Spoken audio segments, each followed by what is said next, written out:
नमस्ते दोस्तों, मैं सुनीता कुमारी आपके अपने YouTube चैनल SK हिंदी में आपका स्वागत है। आज हम जानेंगे जयशंकर प्रसाद द्वारा रचित नाटक जो कि चंद्रगुप्त नाटक है। इनका प्रकाशन वर्ष है 1931 ईस्वी। दोस्तों, इस नाटक का हम लोग पहले पात्र परिचय जानेंगे, पुरुष पात्र परिचय एवं स्त्री पात्र परिचय। उसके बाद हम लोग इसका समीक्षा जानेंगे जो कि इस प्रकार से है। पुरुष पात्र चंद्रगुप्त। दोस्तों, चंद्रगुप्त मौर्य सम्राट का नायक है जो कि आरंभिक दृढ़ और आत्मविश्वास से परिपूर्ण है। नंद मगध का सम्राट, राक्षस मगध का अमात्य और रुचि कात्यायन मगध का अमात्य, सक्टार मगध का मंत्री, आम्भिक तक्षशिला का राजकुमार, पर्वतेश्वर पंजाब का राजा, पोरस सिंहरन मालव गणमुख्य का कुमार जो कि एक गौण पात्र है, लेकिन चाणक्य, चंद्रगुप्त, अलका, आम्बिक इन सभी पात्रों पर इसका प्रभाव है। सिकंदर इस नाटक में ग्रीक विजेता रहता है। फिलिप्स सिकंदर का क्षत्रप, मौर्य सेनापति, चंद्रगुप्त का पिता। एनिसा क्रिटीज सिकंदर का सहचर। दोस्तों, टाइपिंग में मिस्टेक हुआ है, इसे आप लोग देख लीजिएगा। देवबल नागदंत गणमुख्य जो कि मालव गणतंत्र के पदाधिकारी रहते हैं। साइबर्टियस मेगास्थनीज यवन दूत रहते हैं इस नाटक में। आम्भिक का पिता गांधार नरेश, सेल्यूकस सिकंदर का पिता, दांडायन एक तपस्वी। स्त्री पात्र में दोस्तों अलका तक्षशिला की राजकुमारी रहती है। सुवासनी जो सक्टार की कन्या रहती है। कल्याणी मगध की राजकुमारी रहती है। नीला और लीला दोनों कल्याणी की सहेलियां रहती हैं। मालविला सिंधु देश की कुमारी रहती है। कॉर्नेलिया सेल्यूकस की कन्या रहती है। मौर्य पत्नी चंद्रगुप्त की माता रहती है। एलिस कॉर्नेलिया की सहेली रहती है। दोस्तों, हमने जाना कि चंद्रगुप्त नाटक में पुरुष पात्र कौन कौन है और स्त्री पात्र कौन कौन है। अब हम लोग चंद्रगुप्त नाटक जो कि जयशंकर प्रसाद द्वारा रचित है उनका हम लोग समीक्षा जानेंगे। चंद्रगुप्त के जन्म के पहले मौर्य वंश ने कोई भी ऐतिहासिक कार्य नहीं किया था। तब तक मौर्य शब्द का कोई नामो निशान नहीं था। चंद्रगुप्त के कारण मौर्य वंश का नाम सर्वत्र फैला, केवल भारतवर्ष ही नहीं बल्कि ग्रीस आदि समस्त देशों से परिचित करा दिया। चंद्रगुप्त नाटक 4 अंकों में विभाजित है। इनमें से 3 घटनाएं ऐतिहासिक है। पहला, अलछेद्र का आक्रमण, नंदकुल की पराजय। तीसरा, सेल्यूकस का प्रभाव। प्रथम अंक में चंद्रगुप्त नाटक का प्रथम अंक में तक्षशिला के गुरुकुल के मठ का चित्रण है जिसमें चाणक्य और सिंहरन का वार्तालाप है। प्रथम अंक में अलछेद्र का आक्रमण होता है, नंदकुल का विनाश होता है और सभी पात्रों को संघर्षरत दिखाया गया है। प्रथम अंक में 11 दृश्य हैं। पहला स्थान तक्षशिला के गुरुकुल का मठ जहां चाणक्य और सिंहरन के बीच बातचीत होती है। इसमें मगध सम्राटों की विलासिता का जिक्र है जिसमें विलासी युवक और युवतियों का विकार दिखाई देता है। पाटलिपुत्र में एक भग्न कुटीर जहाँ चाणक्य और प्रतिवेशी के मध्य संवाद है। दोस्तों, अब पाटलिपुत्र का नाम चेंज हो करके पटना हो गया है। कुसुमपुर के सरस्वती मंदिर के उपवन का पथ है, जिसमें राक्षस, सुवासिनी, कल्याणी, नीला, ब्रह्मचारी, चंद्रगुप्त और लीला के मध्य संवाद है। मगध में नंद की राजसभा का दृश्य है, जहाँ राक्षसों और सभासदों के साथ नंद का दृश्य का वर्णन है, जिसमें चाणक्य, वररुचि, कल्याणी, चंद्रगुप्त, राजकुमारी और प्रतिहारी के बीच संवाद है। सिंधु नदी तट पर अलका और मालविका का दृश्य है, जिसमें यवन, सिंहरन और सैनिक के मध्य संवाद है। मगध का बंदीगृह का दृश्य है, जहाँ चाणक्य, राक्षस और वररुचि के मध्य संवाद है। गंधार नरेश का प्रकोष्ठ, जिसमें राजा चिंतायुक्त प्रवेश करते हैं, जहाँ राजा अलका, यवन और आंबिक के मध्य संवाद है। पर्वतेश्वर की राजसभा, जिसमें चाणक्य और पर्वतेश्वर के बीच संवाद है। कानन पथ में अलका जाती हुई का दृश्य है, जहाँ अलका, सेल्यूकस, चाणक्य और चंद्रगुप्त के मध्य संवाद है। सिंधु तट पर दंडायन का आश्रम, जहाँ एनिसाक्रिटीज, दंडायन, अलका, चंद्रगुप्त, यवन, चाणक्य, सिकंदर और सेल्यूकस का प्रवेश है। द्वितीय अंक में पश्चिमोत्तर प्रांत की राजनीतिक स्थिति को प्रस्तुत किया गया है। द्वितीय अंक में 10 दृश्य हैं। पहला, उपदांड में सिंधु के किनारे ग्रीक शिविर के पास वृक्ष के नीचे कॉर्नेलिया बैठी हुई का दृश्य है।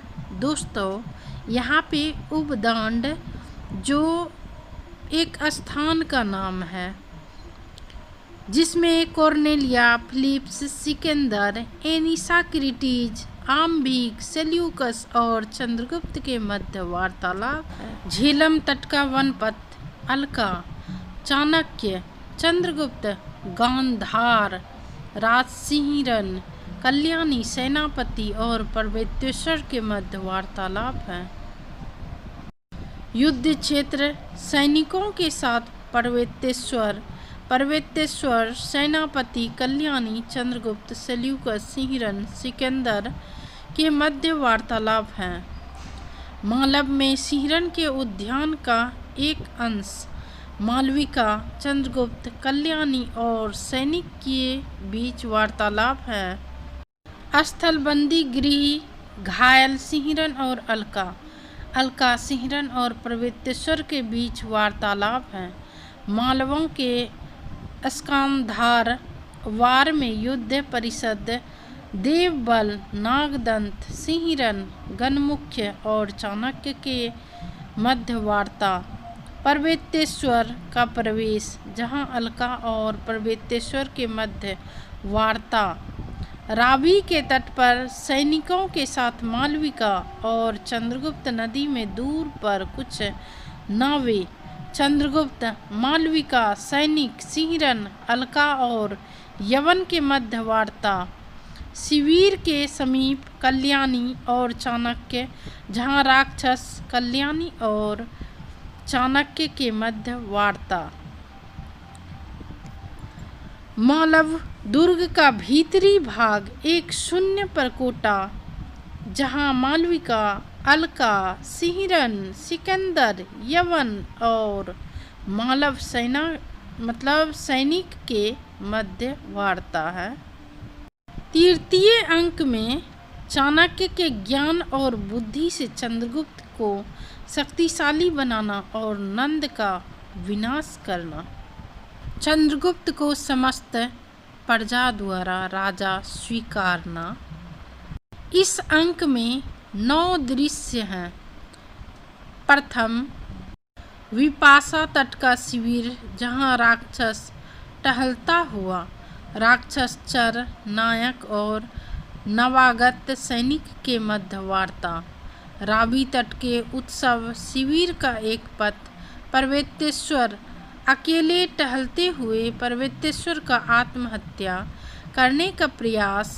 चाणक्य, पर्वतेश्वर, वृद्ध, गांधार, नरेश, कॉर्नेलिया, चंद्रगुप्त, फिलिप्स, कल्याणी और राक्षस के मध्य वार्ता।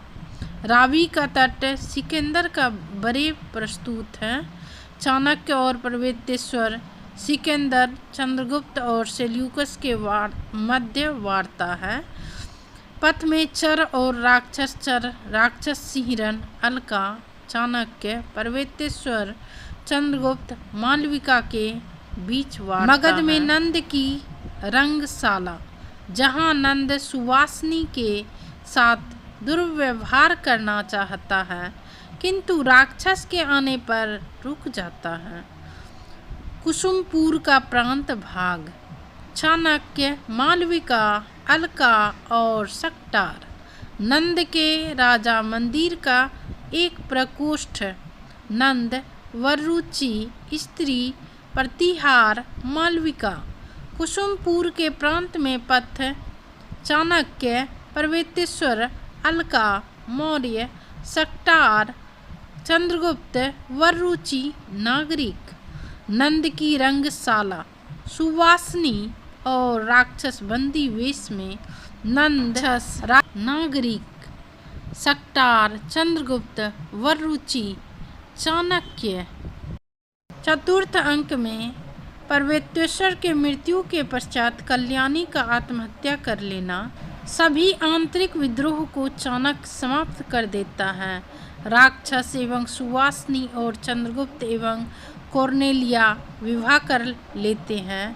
तत्पश्चात चाणक्य राजनीति के से विश्राम लेता है, यह कहकर कि चिर विश्राम के लिए संसार से अलग होना चाहता हूँ। चतुर्थ अंक में 14 दृश्य हैं। प्रथम, मगध में राजकीय उपवन। कल्याणी, पर्वतेश्वर, चाणक्य और चंद्रगुप्त। चाणक्य महत्वाकांक्षा का मोती निष्ठुरता की सीपी में रहता है। पथ में राक्षस और सुवासिनी। परिषद, गृह, राक्षस, सक्टार, कात्यायन, मौर्य, मौर्य पत्नी, सुवासिनी, दोवारिक, चर, मालविका और चाणक्य। प्रकोष्ठ में चंद्रगुप्त का प्रवेश। चंद्रगुप्त, मालविका और कुचंकी। प्रभात, राज मंदिर का एक प्रांत। चंद्रगुप्त, प्रतिहारी, चाणक्य और सिंहरन। चंद्रगुप्त, अधिक हर्ष, अधिक उन्नति के बाद ही तो अधिक दुख और पतन की बारी आती है। सिंधु तट पर पर्ण, कुटीर, चाणक्य, कात्यायन, चर, आंभिक, अलका, नागरिक और सुवासिनी। सिंहरन, मनुष्य धारण मतलब मनुष्य साधारण धर्मा पशु है। विचारशील होने से मनुष्य होता है और निस्वार्थ कर्म करने से वही देवता भी हो सकता है। कपिसा में अलेक्जेंड्रा का राज मंदिर। कॉर्नेलिया और उसकी सखी, राक्षस एलिस और सेल्यूकस। पथ में चंद्रगुप्त और सैनिक। नायक, चंद्रगुप्त और सैनिक। ग्रीक शिविर, कॉर्नेलिया, एलिस, दासी, सुवासिनी और सेल्यूकस। युद्ध क्षेत्र के समीप चाणक्य और सिंहरन। चर, चाणक्य, सिंहरन, चंद्रगुप्त, सेल्यूकस और आंभिक। दोस्तों, इसी प्रकार का लक्ष्य भेदी वीडियो पाने के लिए मेरे वीडियो को लाइक, सब्सक्राइब करना ना भूलेंगे और अपने दोस्तों के बीच शेयर भी कर दिया करेंगे। शिविर का एक अंश। चिंतित भाव में राक्षस का प्रवेश। राक्षस, सुवासिनी, कॉर्नेलिया, चंद्रगुप्त और सेल्यूकस। पथ में साइवर्टियस और मेगास्थनीज। साइवर्टियस मेगास्थनीज, सेल्यूकस और कॉर्नेलिया। दंडायन का तपोवन, ध्यानस्थ चाणक्य, भयभीत भाव से राक्षस और सुवासिनी का प्रवेश, मौर्य, चंद्रगुप्त और प्रतिहारी। राज्यसभा, एक ओर सपरिवार चंद्रगुप्त और दूसरी ओर से एलिस, साइवर्टियस, मेगास्थनीज और कॉर्नेलिया के साथ सेल्यूकस का प्रवेश। सब बैठते हैं। चाणक्य। चंद्रगुप्त नाटक मौर्य साम्राज्य के उत्थान और मगध के राजा घनानंद के पतन की कहानी इससे बयां होती है। चंद्रगुप्त नाटक चाणक्य के प्रतिशोध और विश्वास की कहानी कहता है। इसमें प्रेम के लिए त्याग भाव दिखाया गया है। दोस्तों, चंद्रगुप्त नाटक का समीक्षा समाप्त होता है। मिलती हूँ नेक्स्ट वीडियो में। धन्यवाद।